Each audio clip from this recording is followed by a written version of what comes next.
जब कोई भक्त एकदम निश्चल स्वभाव का होता है, सरल स्वभाव का होता है, उसके अंदर किसी भी प्रकार का ईर्ष्या, द्वेष, घृणा कुछ भी नहीं होता है, तो ऐसे भक्तों के साथ हमारे प्रभु, हमारे कृष्ण कन्हैया सदैव ही अपने भक्तों के साथ खड़े रहते हैं। उसे हर एक परेशानियों से, हर एक चिंताओं से दूर रखते हैं, किसी भी बुराइयों से दूर रखते हैं। मतलब कि हर पल ऐसे भक्तों के साथ हमारे प्रभु खड़े रहते हैं।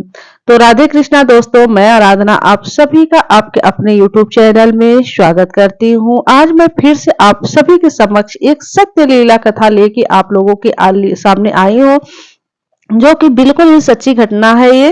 तो चलिए दोस्तों, आज की हम लीला कथा, आज का हम प्रसंग आप लोगों को सुनाते हैं। उससे पहले एक छोटा सा निवेदन है आप लोगों से कि प्लीज आप लोग वीडियो को अंत तक सुनिएगा, इस कथा को अंत तक सुनिएगा। अगर ये लीला कथा आप लोगों को थोड़ी भी पसंद आए तो प्लीज वीडियो को एक लाइक करके अपने फ्रेंड सर्कल में जरूर शेयर कर दीजिएगा, जिनके पास लड्डू गोपाल हो, ताकि उनका विश्वास और भी बढ़े और अपने कन्हैया के प्रति उनकी आस्था और भी बढ़े। तो दोस्तों चलिए आज का हम लीला कथा आप लोगों को सुनाते हैं। आज की लीला कथा हमारे साथ शेयर की है गाजियाबाद की रहने वाली साक्षी जी। साक्षी जी बताती हैं, कहती हैं कि वो जो है जब ससुराल आई तो उनके आने के मतलब कि कुछ महीनों बाद उनके पतिदेव जी को किसी के द्वारा लड्डू गोपाल गिफ्ट में मिले थे। मतलब कि शादी के कुछ महीनों बाद उनके पति के दोस्त जो हैं मथुरा वृंदावन गए थे और वहां से उनके लिए लड्डू गोपाल लाए थे। तो उनके पति का भी मतलब कि जो साक्षी जी हैं वो बताती हैं कि उनके पति का भी जैसे मतलब कि इन सब चीजों पे बहुत ही मन लगता है। मतलब कि पूजा पाठ, दान धर्म, इन सब चीजों में बहुत ही ज्यादा मन लगता है। तो उनके जब पति जब कन्हैया को देखे ना तो बहुत ही प्रसन्न हो गए और लेके आए और साक्षी जी को दिए। कहे देखो साक्षी, ये देखो आज हमारे घर में कौन आए हैं, आज हमारे घर में हमारे कन्हैया आए हैं, जो कि हमारे जो है पुत्र रूप में आज से हमारे घर हमारे साथ जो है ये निवास करेंगे। तो साक्षी हमेशा उनको जो है अपने पुत्र की तरह वो प्यार करती थी। और मतलब कि अभी कोई उसको संतान नहीं था, मतलब कि अभी शादी के कुछ ही महीने बीते थे। तो देखिए कन्हैया को जब वो पाई ना तो जैसे लगता था कि वो माँ और बेटे का रिश्ता हो गया था। साक्षी हमेशा वो कन्हैया को, लल्ला को अपने पुत्र की भांति वो रखती थी। मतलब कोई भी भेदभाव नहीं, कुछ नहीं, एकदम सरल स्वभाव से उनको जैसे एक माँ अपने बच्चे की सेवा करती है, ठीक उसी प्रकार कन्हैया की वो सेवा करती थी। मतलब ऐसा नहीं कि हाँ मतलब कि कोई मतलब छुआछूत से कोई कुछ नहीं, कुछ नहीं, मतलब कुछ भी परहेज नहीं, एकदम निर्छल भाव से, सरल स्वभाव से वो कन्हैया की सेवा करती थी। तो क्या होता है कि देखिए हमेशा मैं आप लोगों को यही अपनी कथा में, अपने प्रसंग में सुनाती हूँ कि देखिए भगवान जो है हमेशा अपने भक्त के भाव को देखते हैं। ज्यादा दिखावा हम उनको नहीं चाहिए कि हम अपने प्रभु के लिए ये कर दे वो कर दे, बस दिखावा हो और अंदर से कोई भाव न हो।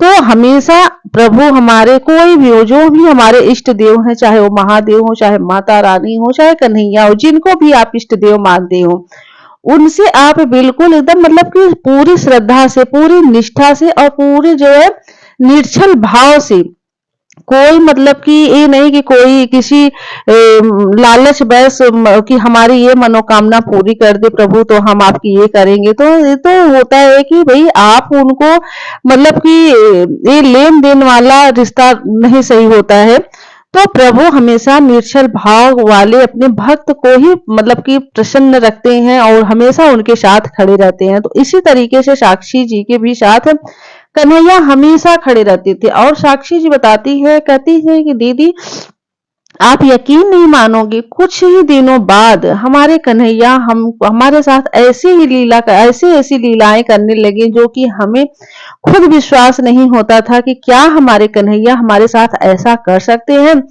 उनको बताती है, साक्षी बताती है कि मतलब कि हमारे अगर सुख दुख में जो भी हमारे जीवन में चाहे वो सुख आने वाला हो चाहे दुख आने वाला हो, हमें पहले ही हमारे कन्हैया हमें स्वप्न में एहसास करा देते हैं कि हमारे साथ क्या होने वाला है। इसी तरीके से क्या होता है कि देखिए धीरे धीरे समय बीतता जाता है और कन्हैया की ऐसी ही सेवा भाव होती रहती है। तो क्या होता है कि ये जो है साक्षी, ये एकदम मतलब कि धीरे धीरे 1 साल 1.5 साल बीता। उसके बाद इनको जो है एक मतलब कि ये प्रेग्नेंट हुई, और प्रेगनेंसी में ये क्या होता है कि इनको 9 महीने बाद एक सुंदर सी बेटी पैदा होती है। फिर क्या होता है कि इनकी जो साक्षी की जो सासू माँ हो है ना, तो ये जो है पहले जैसे थोड़ा सा क्या होता है कि पहले की लोगों का मतलब कि थोड़ा सा नेचर होता है कि लड़के लड़कियों में भेदभाव करना। तो इनकी सासू माँ के भी अंदर यही था कि जब इनकी बेटी हुई तो उनको लगा कि अरे बेटी हो गई, बेटा हो जाना चाहिए था। लेकिन इनके हस्बैंड ये बहुत खुश थी, मतलब बाकी परिवार सब बहुत खुश थे, लेकिन होता है ना सास लोगों का थोड़ा सा वो मेंटली वो होता है कि हम बेटा ही चाहिए, पहला औलाद हमें बेटा ही चाहिए। तो इस तरीके से फिर क्या हुआ कि धीरे धीरे समय बीतता गया और ये अपने मतलब कि कन्हैया में और अपनी बेटी में ही ऐसे ही मस्त रहती थी। बोलती हैं कि दीदी मैं अपने हस्बैंड के साथ रहती हूँ और मतलब कि एकदम हम और हमारे कन्हैया और जो है हमारी बेटी हम मस्त रहते हैं, और जो है इनके सास ससुर भी साथ में रहते हैं। तो क्या होता है कि धीरे धीरे ऐसे ही समय बीतता गया। तो फिर इनकी जिठानी को मतलब पहले एक लड़का था, जब दूसरा जब प्रेगनेंसी आया तो मतलब कि इनको जो है इनकी सासू माँ ऐसे ही कुछ टाइम जब इनकी जिठानी जब प्रेग्नेंट हुई तो इनकी सासू माँ इनसे कहने लगी कि कहीं कि आज ना मैं साक्षी मैं स्वप्न में देखी हूँ कि जो है इनकी जिठानी का नाम था जया। तो जब बोली कि आज मैं स्वप्न में देखी कि जैसे कि कन्हैया जया को जो है बेटा हुआ है। तो फिर इनको लगा कि फिर बाद में कहने लगी कहीं कि देखो जया को 2-2 बेटे हो जाएंगे तो बड़ा अच्छा होगा, चलो तुम्हें बेटी है, जया को बेटा है होगा। तो फिर इनको ये साक्षी बोली कहीं कि मम्मी बहुत अच्छी बात है, भगवान करे भाभी को जो है बेटा ही हो। तो ऐसा होता है कि देखिए क्या होता है कि देखिए जब हमारा मन जो है सच्चा हो, हमारा मन जो है निर्छल, मतलब कोई भी छल कपट हमारे मन में न हो ना, तो फिर प्रभु सदैव हमेशा उनके साथ खड़े रहते हैं, हमारे साथ हमेशा ही ऐसे ही मन वाले लोगों के साथ, ऐसे ही मन वाले भक्तों के साथ हमेशा खड़े रहते हैं प्रभु। फिर क्या होता है उसी दिन साक्षी बताती हैं कि दीदी मुझे उसी दिन मुझे स्वप्न में आया कि उन्हीं नहीं बेटा होगा, तुम ही बेटा होगा ना मैया, तुम ही बेटा होगा, उनके उनको कैसे बेटा हो सकता है। फिर वो मतलब वो साक्षी को लगा कि यार ऐसे सपने में आ गया होगा, ऐसा कुछ नहीं होता है, हो सकता है मैं ऐसे ही सोची थी, ऐसे मुझे स्वप्न में आ गया। लेकिन वो बताती है कि दीदी हमें बीच बीच में हमें कन्हैया स्वप्न में आ ही जाते हैं। तो मैं बोलती हूँ कि ये देखिए जो है अगर आपके स्वप्न में कन्हैया आते हैं तो ये बहुत ही शुभ संकेत होता है, बहुत ही अच्छा होता है, और मतलब कि हमारा सौभाग्य होता है कि हमारे स्वप्न में हमें कन्हैया आते हैं हमारे। तो ऐसे ऐसे समय बीतता गया और उसके बाद जो है धीरे धीरे उनकी जिठानी का भी डिलीवरी का टाइम आता है।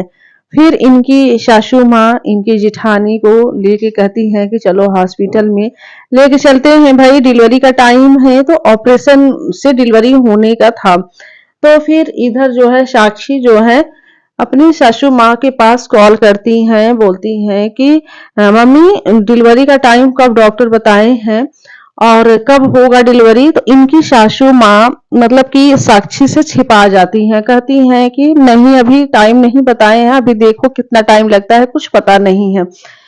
तो साक्षी को लगा कि अरे हॉस्पिटल में गई है फिर टाइम को कैसे नहीं पता। फिर जो है साक्षी फिर मतलब कि बगल में इनके एक चचेरे देवर लगते हैं, उनसे पता की तो वो बताएं कि मतलब कि शाम का टाइम बताए हैं, शाम का डिलीवरी का टाइम है। तो फिर साक्षी को लगा कि हो सकता है कि मम्मी जो है मुझे नहीं बताना चाह रही हैं, तो मैं ज्यादा फोर्स भी नहीं करना चाहती हूँ और मैं नहीं जाऊंगी डिलीवरी टाइम में। तो फिर ये अपने बगल में एक इनकी मतलब कि आंटी जी रहती हैं, तो उनसे ये कहने लगी कि देखिए ना आंटी जी, मम्मी जी मुझसे बताई नहीं और जो है मतलब कि और डिलीवरी का टाइम डॉक्टर बता दिए हैं कि कब होगा, लेकिन मैं पूछ रही हूँ तो मुझसे बता नहीं रही है।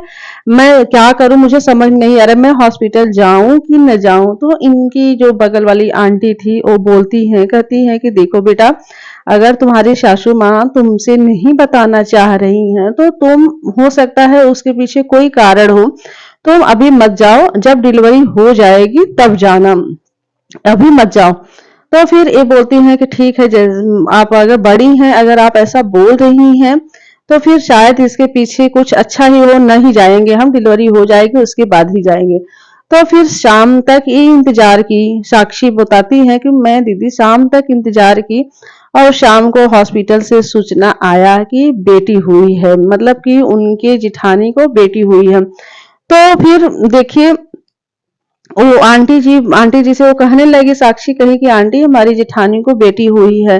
तो इनकी आंटी कहने लगी इनसे, कहीं देख बेटा, जो है मुझे ऐसा लग रहा था कि तुम्हारी सास को मैं भी इतने दिनों से जान रही हूँ, यहाँ पे वो रहती हैं, मुझे पता है कि वो किस नेचर की हैं।